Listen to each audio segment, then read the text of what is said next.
പിതാവിൻ്റെയും പുത്രൻ്റെയും പരിശുദ്ധാത്മാവിൻ്റെയും നാമത്തിൽ ആമേൻ. യേശുവിൽ പ്രിയമുള്ള പ്രേക്ഷകരെ, യെശയ്യായുടെ പുസ്തകം 26-ാമത്തെ അധ്യായം 7 മുതൽ 9 വരെയുള്ള വാക്യങ്ങളിൽ കർത്താവായ ദൈവം പറയുന്നു, നീതിമാൻ്റെ മാർഗം നിരപ്പ് ഉള്ളതാണ്, അവിടുന്ന് അതിനെ മിനുസമുള്ളതാക്കുന്നു. കർത്താവേ, അങ്ങയുടെ നിയമത്തിൻ്റെ പാതയിൽ ഞങ്ങൾ അങ്ങേ കാത്തിരിക്കുന്നു. അങ്ങയുടെ നാമവും അങ്ങയുടെ ഓർമ്മയുമാണ് ഞങ്ങളുടെ ഹൃദയ അഭിലാഷം.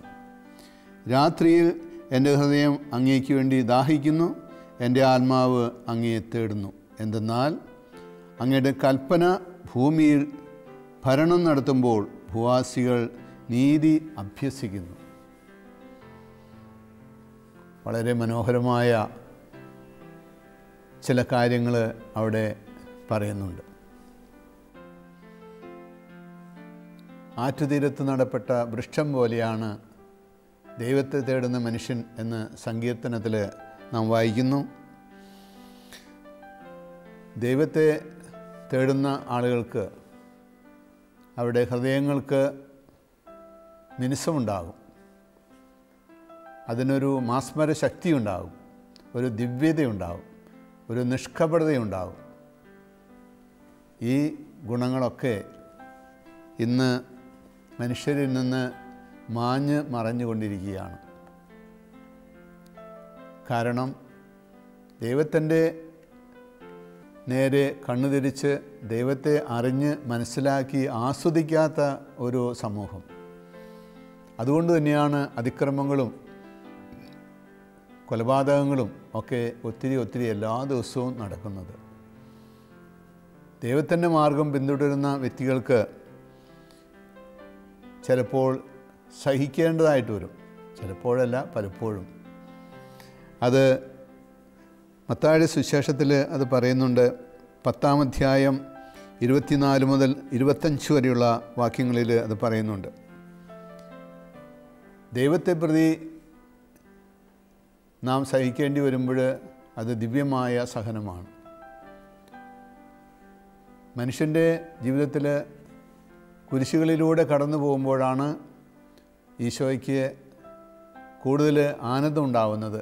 കാരണം ഈശോ ഭൂമിയിൽ ജീവിച്ചിരുന്ന കാലത്ത് ഒരുപാട് സഹനങ്ങളുണ്ടായിരുന്നു പിതാവായ ദൈവത്തിന് സാക്ഷ്യം വഹിക്കുവാനായിട്ട്. അതുപോലെ സാക്ഷ്യം വഹിക്കുമ്പോൾ ഒരുപാട് മുറിവുകൾ ഏൽക്കേണ്ടി വരും. നാമൊക്കെ സ്വർഗത്തിൽ ചെല്ലുമ്പോൾ ദൈവം നമ്മെ സന്തോഷപൂർവ്വം സ്വീകരിക്കും, ആലിംഗനം ചെയ്യും, എന്നിട്ട് നമ്മുടെ ശരീരത്തിലേക്ക് നോക്കും. മറ്റുള്ളവർക്ക് വേണ്ടി ജീവിച്ചപ്പോൾ, മറ്റുള്ളവർക്ക് ജീവിച്ചതിൻ്റെ പേരിൽ, മറ്റുള്ളവർക്ക് വേണ്ടി സഹിച്ചതിൻ്റെ പേരിൽ നിൻ്റെ ശരീരത്തിൽ മുറിവുകളുണ്ടോ? ഈശോയുടെ ശരീരത്തിൽ അനേകം മുറിവുകൾ ഉണ്ടായിരുന്നു. ആ മുറിവുകളിൽ ഒരെണ്ണത്തിൽ തൊട്ടപ്പോഴാണ്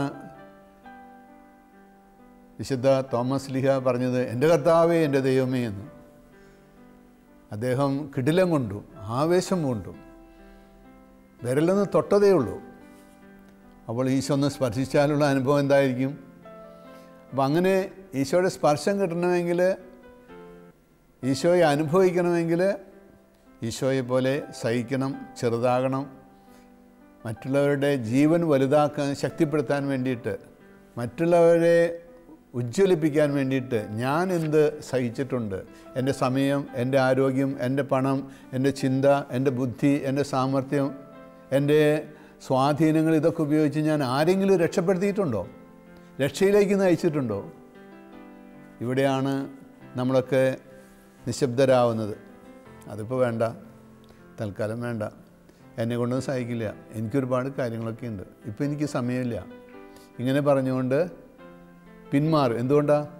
ആ സഹനം ഏറ്റെടുക്കാൻ, ആ കുരിശ് ഏറ്റെടുക്കാൻ സന്മനസ്സില്ല.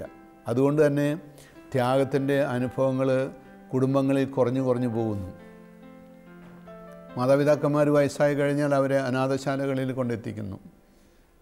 കുട്ടികൾക്ക് പ്രായമായി കഴിഞ്ഞാൽ അവരെ വേറെ ഹോസ്റ്റലുകളിൽ ആക്കുന്നു. ജോലി ചെയ്യാൻ സൗകര്യം, വീട്ടിൽ പണി കുറവ്, സ്വാതന്ത്ര്യമായിട്ട് നടക്കാം, ഇതിൻ്റെ പേരിൽ ഓരോരുത്തരും ഓരോ ഇടങ്ങളിലാക്കിയിട്ട് ഇവർ സ്വതന്ത്രരാകുകയാണ്.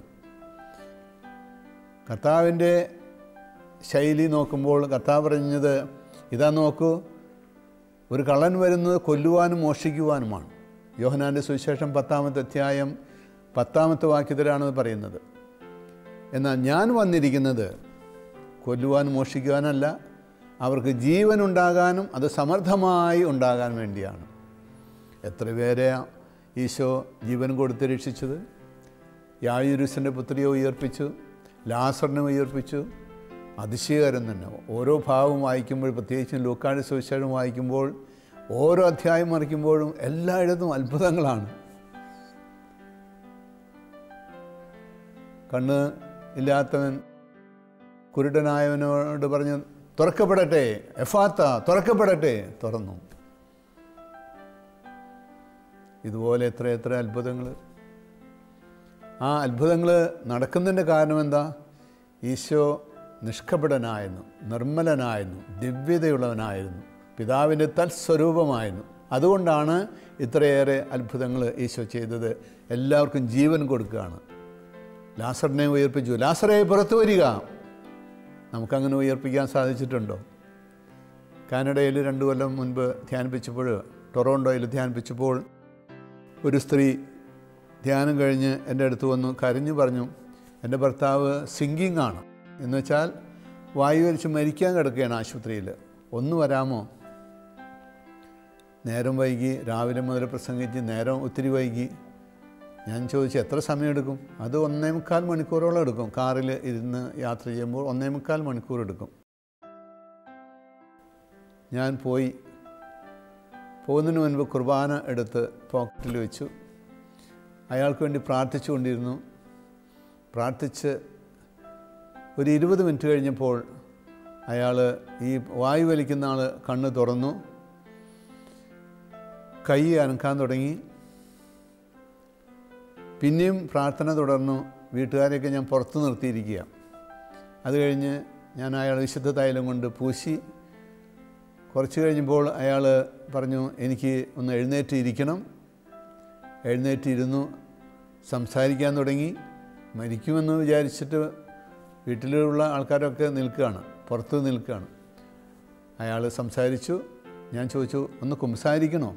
കുമ്പസാരിക്കണം. അതിനു മുൻപ് അയാൾ പറയുകയാണ്, ഈ സംസാരിക്കാനുള്ള ശക്തി കിട്ടിയപ്പോൾ, എഴുന്നേൽക്കാനുള്ള ശക്തി കിട്ടിയപ്പോൾ അയാൾ പറയുകയാണ്, ദൈവം എൻ്റെ കൂടെയുണ്ടെന്ന് ഇപ്പോൾ എനിക്ക് മനസ്സിലായി. കുംസാരം കഴിഞ്ഞപ്പോൾ ഞാൻ പറഞ്ഞു, വിശുദ്ധ കുർബാന കൊണ്ടുവന്നിട്ടുണ്ട്, കുർബാന സ്വീകരിക്കാൻ തയ്യാറല്ലേ? അതെ. കുർബാന സ്വീകരിച്ചു. അയാളും ഞാനും കൂടെ ഒരു 5 മിനിറ്റ് കണ്ണുകളടച്ച് പ്രാർത്ഥിച്ചു. അയാളുടെ ഹൃദയത്തിലേക്ക് വന്നിരിക്കുന്ന ഈശോയെ ഓർത്ത് നന്ദി പറഞ്ഞു. എൻ്റെ ഹൃദയത്തിലുള്ള ഈശോയെ ഓർത്ത് ഞാനും നന്ദി പറഞ്ഞു. കുറച്ച് കഴിഞ്ഞപ്പോൾ ഞാൻ വീട്ടുകാരെ വിളിച്ചു. അവർക്ക് അതിശയം. അവർ ചോദിച്ചു, ഇവിടെ എന്താണ് സംഭവിച്ചത്? ഞാൻ പറഞ്ഞു, ഈശോ പ്രവർത്തിച്ചു. ഈശോ പ്രവർത്തിച്ചു. ഈശോയുടെ കാരുണ്യം കൊണ്ട് അദ്ദേഹത്തിൻ്റെ ജീവൻ നീട്ടിക്കൊടുക്കാൻ തയ്യാറായി. അതുകൊണ്ടാണല്ലോ യെശയ്യായുടെ പുസ്തകം 38-ാമത്തെ അധ്യായത്തിൽ നമ്മൾ വായിക്കുന്നത്, യെശയ്യാ പ്രവാചകൻ കരഞ്ഞു പ്രാർത്ഥിച്ചു. അപ്പോൾ അദ്ദേഹത്തിൻ്റെ കൂട്ടുകാരൻ്റെ ജീവൻ 15 വർഷത്തേക്ക് നീട്ടിക്കൊടുത്തു. ഇദ്ദേഹം മൂലമറ്റം കോളേജിലെ ഒരു പ്രൊഫസറായിരുന്നു. ഇപ്പോൾ കാനഡയിൽ ടൊറോണ്ടോ എന്ന ഭാഗത്ത് ജോലി ചെയ്യുന്നു. ആ ഭാര്യയ്ക്കും മക്കൾക്കൊക്കെ വലിയ ആനന്ദമായി. ഞാൻ പറഞ്ഞു, ആഹ്ലാദിച്ച് ചിരിച്ചു നിന്നിട്ട് കാര്യമില്ല, നിങ്ങൾ നന്ദി പറഞ്ഞ് പ്രാർത്ഥിക്കും.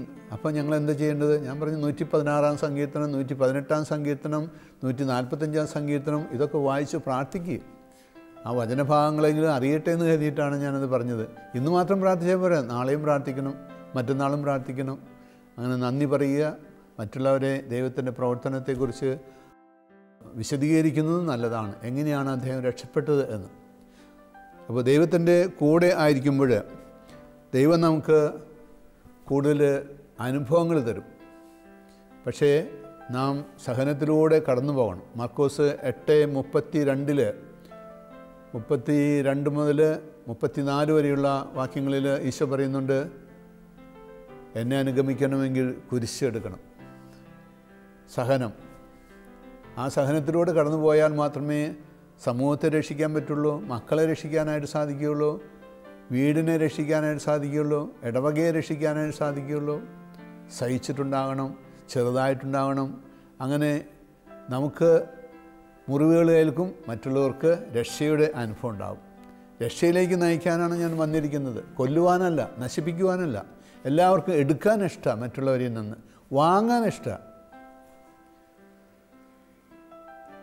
ഞാനും പലർക്കും പലതരത്തിൽ സഹായങ്ങൾ ചെയ്തിട്ടുണ്ട്, കൊടുത്തിട്ടുണ്ട്.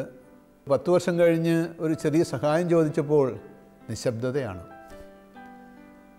1.5 രൂപ ചിലവാക്കി അല്ലെങ്കിൽ 50 പൈസ ചിലവാക്കി ഒരു ഫോൺ വിളിക്കാൻ പോലും, അച്ഛാ ഇന്ന കാരണം കൊണ്ട് സഹായിക്കാൻ സാധിച്ചില്ല, ക്ഷമിക്കണം, അങ്ങനെ പറയാൻ പോലുള്ള സമയമില്ല, പണവുമില്ല. അപ്പോൾ എടുക്കുന്നവരാണ് കൂടുതൽ, കൊടുക്കുന്നവരില്ല. കൊടുക്കുമ്പോഴാണ് വളർച്ചയുണ്ടാവുന്നത്, അല്ലെങ്കിൽ തളർച്ചയുണ്ടാവും. തളർച്ചയുണ്ടാകുമ്പോൾ എല്ലാവരും തളരും. അങ്ങനെ വരുമ്പോൾ എന്ത് സംഭവിക്കും? സമൂഹത്തിൽ ഒരു തരം മന്ദതയാണ്, കുടുംബങ്ങളിൽ കയറി ചെന്നാൽ ഒരു തരം മ്ലാനതയാണ്. പക്ഷേ ഇടത്തോട്ടും വലത്തോട്ടും നോക്കുമ്പോൾ, മുകളിലേക്കും നോക്കുമ്പോൾ വലിയ ആർഭാടമാണ്. വില കൂടിയ സാധനങ്ങളൊക്കെ കബേഡിൽ നിറയെ വെച്ചിരിക്കുന്നു. വളരെ മനോഹരമായിട്ടുള്ള ജനൽ, നല്ല വാതിൽ, നല്ല ഡൈനിങ് ഹാള്, നല്ല സിറ്റ് ഔട്ട്, അടിയിൽ കാർപ്പറ്റ് വിരിച്ചിരിക്കുന്നു. ഇവിടെയൊന്നും കാർപ്പറ്റിൻ്റെ ആവശ്യമില്ല ഈ നാട്ടിൽ. ഞാൻ ലണ്ടനിൽ 3 വർഷം താമസിച്ചപ്പോൾ അവിടെ എല്ലായിടത്തും ആവശ്യമുണ്ട്, ഇവിടെ ഒന്നും ആവശ്യമില്ല. എങ്കിലും വില കൊടുത്തത് വാങ്ങിയിരിക്കുക, അവനവൻ്റെ പ്രൗഢി കാണിക്കാൻ, കഴിവ് കാണിക്കാൻ, പണത്തിൻ്റെ ഹുങ്ക് കാണിക്കാൻ വേണ്ടിയിട്ട്. അതുകൊണ്ടൊന്നും കാര്യമൊന്നുമില്ല. എന്തുമാത്രം നമ്മുടെ ഹൃദയത്തിൽ ലാളിത്യമുണ്ടോ, നിഷ്കപടതയുണ്ടോ, നിഷ്കളങ്കതയുണ്ടോ, അവർക്കൊക്കെ എപ്പോഴും ദൈവത്തെ കാണാനായിട്ട് സാധിക്കും. മത്തായിയുടെ സുവിശേഷം 5-ാമത്തെ അധ്യായം 8-ാമത്തെ വാക്യത്തിൽ ഈശോ പറഞ്ഞത് അതാണ്, നിഷ്കപട ഹൃദയർ ഭാഗ്യവാന്മാർ. എന്തുകൊണ്ടെന്നാൽ അവർ ദൈവത്തെ കാണും. എപ്പോൾ കാണും? എങ്ങനെ കാണും? വഴിയിൽ വെച്ച് കാണും, ട്രെയിനിൽ സഞ്ചരിക്കുമ്പോൾ കാണും, കടയിൽ വെച്ച് കാണും, വഴിവെക്കിൽ വെച്ച് കാണും, റെയിൽവേ സ്റ്റേഷനിൽ വെച്ച് കാണും. അങ്ങനെ ഞാൻ കണ്ടിട്ടുണ്ട് പലയിടത്തും. ആരെങ്കിലും സഹായിച്ചിരുന്നെങ്കിൽ ദൈവമേ, ഞാനിവിടെ ഒറ്റയ്ക്കാണല്ലോ തമ്പുരാനെ, ഞാനപ്പാടെ അസ്വസ്ഥനാണല്ലോ കർത്താവേ. ന്യൂയോർക്കിൽ ഇറങ്ങിയിട്ട് ധ്യാനിപ്പിക്കാൻ ഫ്ലോറിഡയ്ക്ക് പോകണം. എനിക്ക് വഴി തെറ്റി, ഒരു ശകലം തെറ്റി. അപ്പോഴേക്കും എനിക്ക് പോകാനുള്ള വണ്ടി നീങ്ങി കഴിഞ്ഞു. അവിടുന്ന് 10 മിനിറ്റ് യാത്ര ചെയ്താലേ ഫ്ലോറിഡയ്ക്കുള്ള എയർപോർട്ടിൽ എത്താനായിട്ട് സാധിക്കുകയുള്ളൂ. ഞാൻ അങ്ങോട്ടും ഇങ്ങോട്ടും നടക്കുകയാണ്. അപ്പോൾ ഒരാൾ ചോദിച്ചു, വഴി തെറ്റിയോ? അച്ഛാ, ദേ ഇതാണ് ടെർമിനൽ, ഇവിടെ തന്നെ നിന്നോ, അങ്ങോട്ട് പോകണ്ട, ഇങ്ങോട്ട് പോകണ്ട, ഇവിടെ തന്നെ നിന്നോ, 1/2 മിനിറ്റിനകം വരും, വണ്ടി വരും. വന്നു, ഞാൻ കയറി. 5 മിനിറ്റ് മുൻപ് എയർപോർട്ടിലേക്കുള്ള ആ ടെർമിനലിൽ ഞാൻ എത്തുകയുണ്ടായി. അപ്പോൾ ഓരോ അവസരങ്ങളിലും ദൈവം തൻ്റെ സാന്നിധ്യം കാണിക്കും.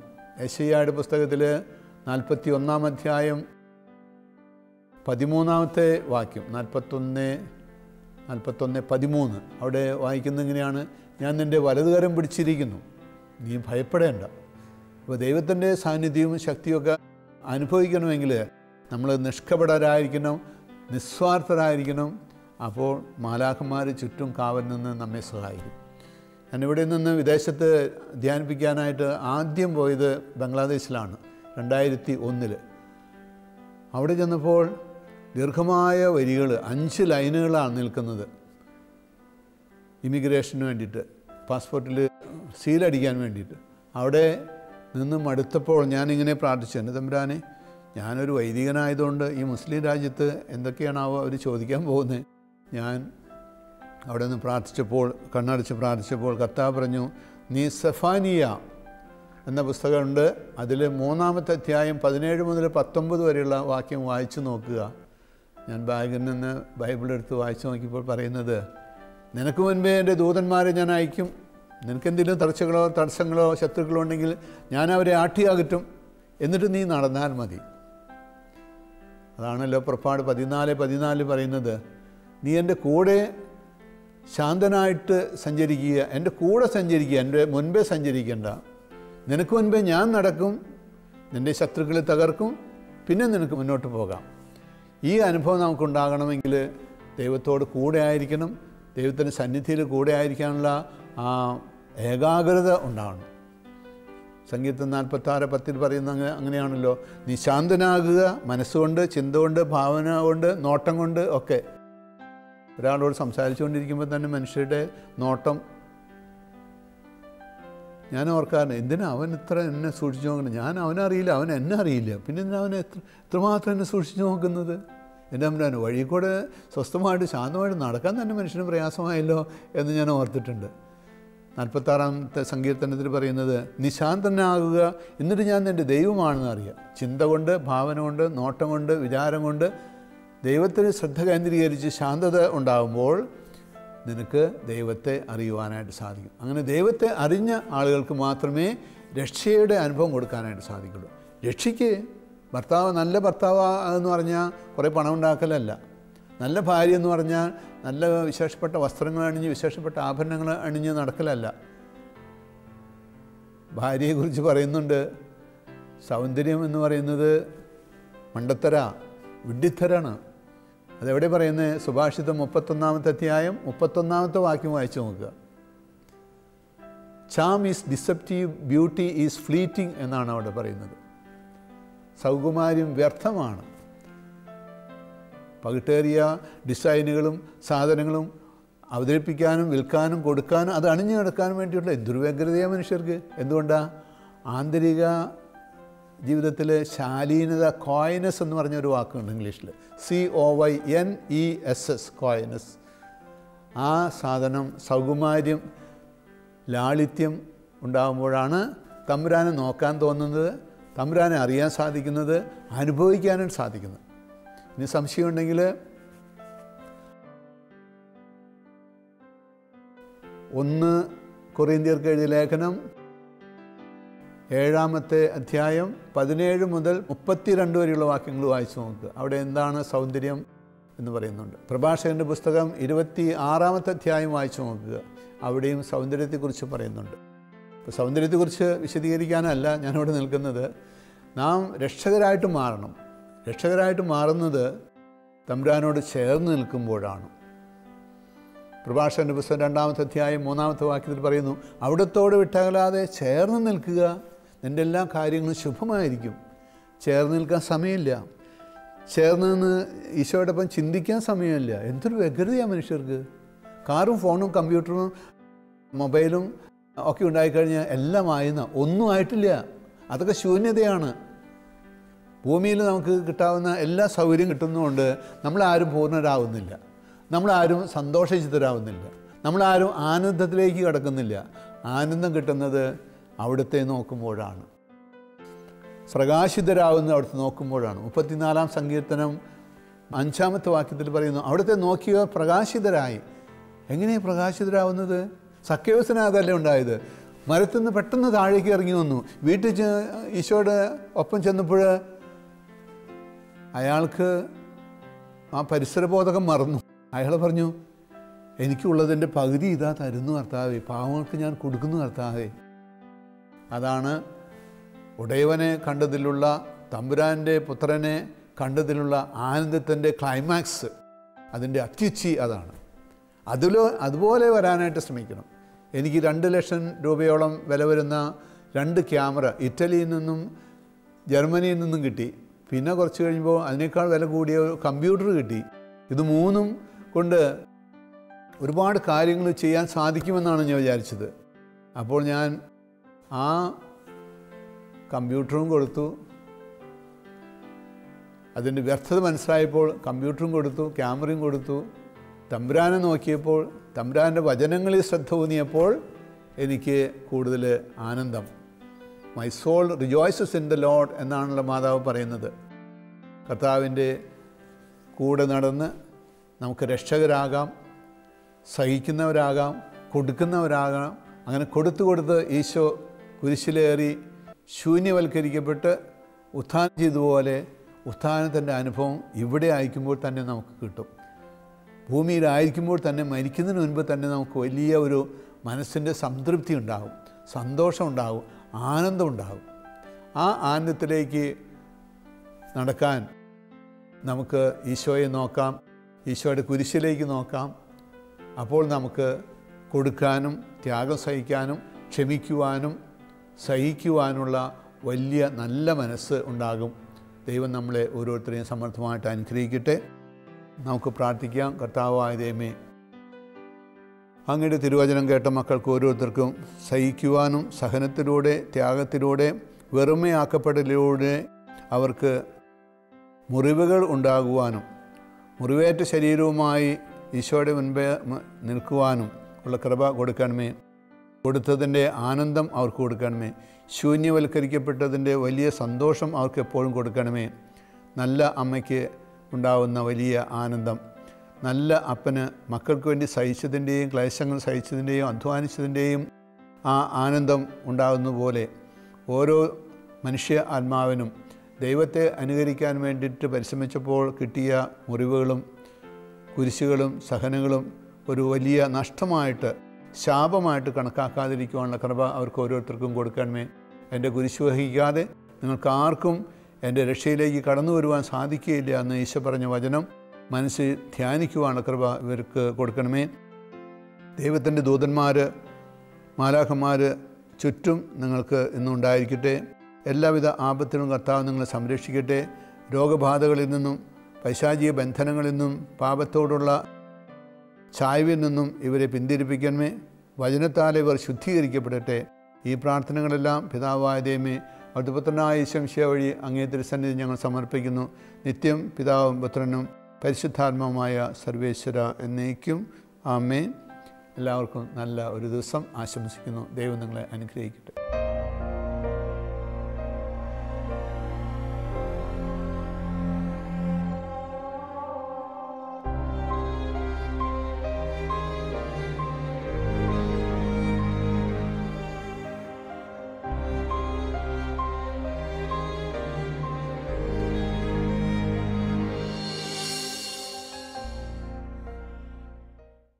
വിശദ വിവരങ്ങൾക്ക് director, divine vision, divine retreat centre, Muringoor, Chalakudy 680316, Kerala, south India. Telephone 0091 480 270 8098, 0091 480 270 2613. Fax 0091 480 270 8097. Email mail.divinetv@gmail.com. Website www.drcm.org.